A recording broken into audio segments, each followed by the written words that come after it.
The fight for balance has ended. The fight for existence has just begun. The primal void, a darkness predating even entropy itself, begins to stir. It hungers for the absolute stillness, the quiet before creation, a stillness that promises to erase not just existence, but the very concept of it. The entity, the embodiment of balance and nascent creation, feels its ancient power ripple through the newly formed universes. Each universe, a testament to its desperate act of divergence, now holds a tiny spark of defiance. Yet, the void's hunger is a primordial ocean, vast and all-consuming. It remembers a time before thought, before form, before the pain of being. It yearns for the perfect peace of nothingness. The entity, once the architect of restoration, now faces an adversary that offers not destruction, but oblivion. Entropy was a fierce opponent, a force of negation that sought to unravel what was made. But the void seeks to unmake the very act of making. It is the ultimate antithesis, the final silence.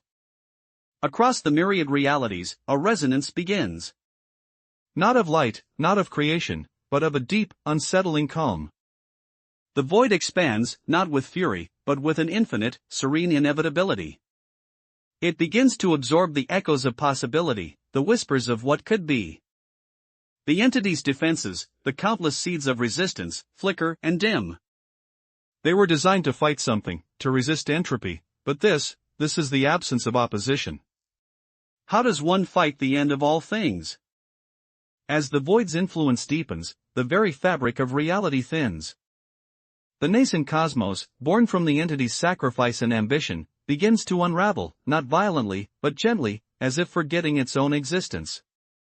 The question, who are we, that once echoed with nascent wonder, is now met with a growing, terrifying silence. The entity, feeling the cosmic tapestry fray, makes a choice. Not of battle, but of ultimate sacrifice. It gathers the remaining sparks of creation, the essence of its own being, and prepares to become the ultimate shield. It will not fight the void, but become the antithesis of its stillness. It will embrace the idea of existence, even if it means its own utter annihilation. In a blinding flash of pure being, the entity surges forward, not to attack, but to be. It engulfs itself in the encroaching oblivion, a single, defiant ember against an infinite night. But as it merges with the void, a revelation strikes. The void's hunger for stillness is not absolute. It is a yearning, a desire. And desires, even those of oblivion, are born from something. Something that existed before, something that felt. The entity realizes with dawning horror that the void's true nature is not pure negation, but a profound, ancient loss.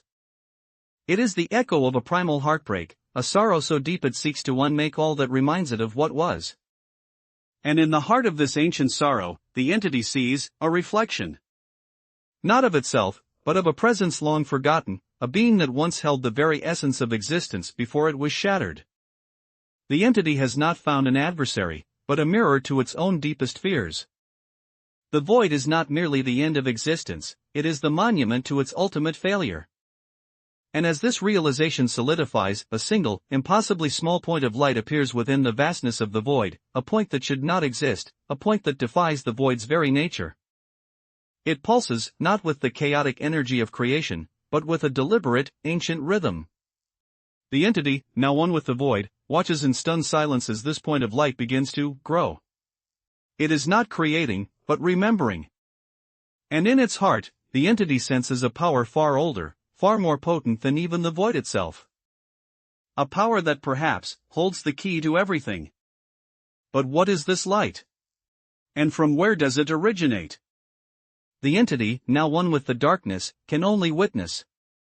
The final confrontation is not with oblivion, but with the echo of what came before, and what might come again. The void recoils, not in fear, but in recognition. And within that recognition lies a terrifying new question: what happens when the end of everything is also a beginning?